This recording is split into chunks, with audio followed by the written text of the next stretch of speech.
హీరోల దగ్గరికి అభిమానం కొద్ది ఎవరన్నా పోయినరే అనుకో, కండలు తిరిగిన బౌన్సర్లు తీసి అవతల వారేస్తారు. ఇక రాజకీయ లీడర్ల దగ్గరికి కార్యకర్తలను ఓనియరు గన్మెన్లు.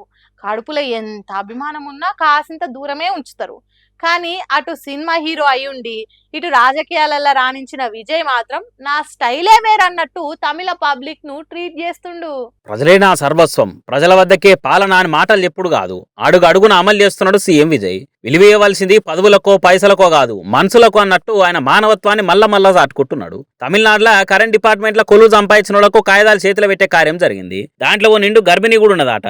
ఆ ముచ్చట సీఎం విజయ్ సార్ కు తెలుసుడుతోనే సీదా అక్క దగ్గరికే వేయండు. అసలు లెక్కకైతే పేరు మైకుల చదువుతోనే స్టేజ్ ఎక్కి సీఎం చేతుల మీద నుంచి కొలువు ఇచ్చిన పత్రం తీసుకోవాలి. కానీ మెట్లు కూడా ఎక్కలే నిండు గర్భిణి ఆమె. అందుకే పరిస్థితి అర్థం చేసుకున్న సీఎం సారు ఆయనే స్టేజ్ దిగి ఆ అక్క దగ్గరకు పోయిండు. ఇట్లా పోతుంటే ఆఫీసర్లు పరిశానే కావచ్చు కాదు. ఇక స్టేజ్ దిగి వచ్చి మొట్టమొదటి నియామక పత్రం ఆమెకే ఇచ్చే వరకలా ఆ అక్కకు ఎంత సంబూరం కలిగిందో కాదు. చేతుల పత్రం పెట్టి నామకే వాస్తున్నాడు కాకుండా మంచి చెడు మాట్లాడు. ఆరోగ్యం పైలమమ్మా అన్నట్టు చెప్పినట్టున్నాడు. అంత పెద్ద హీరో, రాష్ట్రానికి సీఎం, పబ్లిక్ లో రోజు క్రేజ్ పెంచుకుంటూ పోతున్న విజయ్ సారు స్టేజ్ దిగి వచ్చుడే అంటే చిన్న ముచ్చట్న? ప్రజల మీద కడుపులో ఎంత ప్రేమ ఉంటే ఇట్లే చేయాలి? మంచితనం మానవత్వం లేకుంటే ఇది సాధ్యం ఎట్లయితది? ఫోటోలకు పోజులు ఇచ్చే తానికి 10 మందిలో పబ్లిసిటీ పెంచుకునే తానికి ఆరాటపడేటోళ్ళ ముచ్చట వేరు గాని విజయ్ అట్లా కాదన్నట్టే కొడుతున్నది. అందుకే తమిళనాడు పబ్లికే కాదు, ఈ ముచ్చట తెలిసిన దేశం పబ్లిక్ అంతా కూడా కామెంట్లతోని పబ్బతి పడుతున్నారు విజయ్ సార్కు. ఇంత మంచి సీఎం మహారాష్ట్రానికి కూడా ఉంటే మంచిగుండు అని కోరుకుంటున్నట్టు కూడా. సెలబ్రిటీలు పెద్ద పెద్ద యాక్టర్లు అన్నాక ఎంత బాధ్యతతోని మాట్లాడితే అంత ఇలువ పెరుగుతుంది. 10 మందిలా పతార గంతగానే మెలిగిపోతుంది. కానీ ఒకరిని మెచ్చుకుంటానికి ఇంకొకరిని అవమానించినట్టు, దక్కని గౌరవాన్ని తక్కువ చేసినట్టు మాట్లాడతారా? ఏమో మరి. షిరు సార్ లేటెస్ట్ కామెంట్లు వింటే గట్లనే ఉన్నాయి అంటారు నెట్ జనాలు. పెర్ఫార్మెన్స్ అని అంత బాగా చేశాడు మన చరణ్ అంటూ. అంటే అవార్డు రావాల్సిన అవసరం లేదు. అవార్డు రావడం ఎన్నో దారులు ఉంటాయి, రావచ్చు రాకపోవచ్చు. బట్ ప్రజల మనుషుల్లో ఎంత అత్యుత్తమైన నటన ఇచ్చాడు అన్నారే, దాని మించిన అవార్డు ఇంకోటి ఉండదు అనేది నేను ప్రగాఢంగా నమ్మిన విషయం. కాబట్టి చరణ్ వాళ్ళందరూ ఒక way of expression, award winning performance అంటుంటే కనుక థ్యాంక్ యూ సో మచ్ అనుకోవాలి. కానీ అవార్డులు రాకపోయినా పర్వాలేదు దాకా ఓకే సారు. కానీ అటెంకేమన్నారు, అవార్డులు వచ్చేటందుకు చాలా దారులున్నాయా?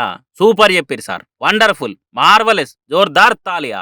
దేశంలో ప్రతిష్టాత్మకమైన పద్మభూషణ్, పద్మ విభూషణ్ అసొంటి అవార్డులు తీసుకున్న మీరు ఓ పాన్ ఇండియా స్టేజీ మీద మాట్లాడుకుంటా నేషనల్ అవార్డులు వస్తేందుకు చాలా దారులు ఉన్నాయి అని అనుడంటే ఏ లెక్కనేది కరెక్ట్ అనుకోవాలనుకుంటే కామెంట్లు వేస్తారు సోషల్ మీడియాలో.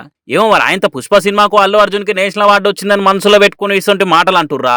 ఏమో మరి మెగా ఫ్యామిలీలో నడుస్తున్న కోల్డ్ వార్ మనసులో పెట్టుకుని ఆయనతో ఐకాన్ స్టార్ మీద పనిచేస్తానికి ఇటువంటి కామెంట్లు వేయలేదుగా అని అనుకుంటే అల్లు ఆర్మీకి వెళ్ళి పొల్లు కామెంట్లు వచ్చి పడుతున్నాయి.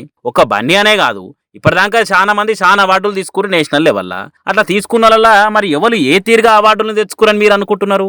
ఎవరిని ఉద్దేశించి ఇటువంటి మాటలు అన్నారు అని అనుకుంటే మస్తు మందే ఇంటర్నెట్లో ఇచ్చి పడేస్తున్నారు. నా కొడుకు మంచి యాక్టింగ్ చేసిండు, పెద్ద సినిమాతోని పెద్ద యాక్టర్లకు కూడా పోటీ ఇచ్చేటట్టు పర్ఫార్మెన్స్ పర్ర చింపి అవతల పడేసిండు అని మెచ్చుకోవాలనుకున్నారు. సరే, ఓ తండ్రిగా మీకు ఆనందం అనిపించి అందరం కూడా తారీఫ్ చేసిరు, తప్పే కాదు. కానీ అవార్డు వచ్చినా రాకున్నా ఫరకేం పడదు. అసొంటి అవార్డులు ఎట్లా రావాలనో అట్లా వస్తాయి అన్నట్టు మాట్లాడితే లోకం మెచ్చదా చెప్పురి? ఇండస్ట్రీ పెద్ద అని చెప్పుకునే మీరే ఇట్లా అవార్డుని తక్కువ చేసి మాట్లాడితే ఇంకా కడమలు ఎట్లా తీసుకోవాలి దీన్ని, ఏం కథ అనుకుంటా సినిమా రంగంకి వెళ్ళి కూడా సీరియస్ గానే కామెంట్లు వస్తున్నాయి. మరి మంటలు రేపుతున్న మాటలకు కంటిన్యూగా వస్తున్న కౌంటర్లకు చిరంజీవి చిన్నగా క్లారిటీ ఏమని ఇస్తాడేమో చూడాలిగా.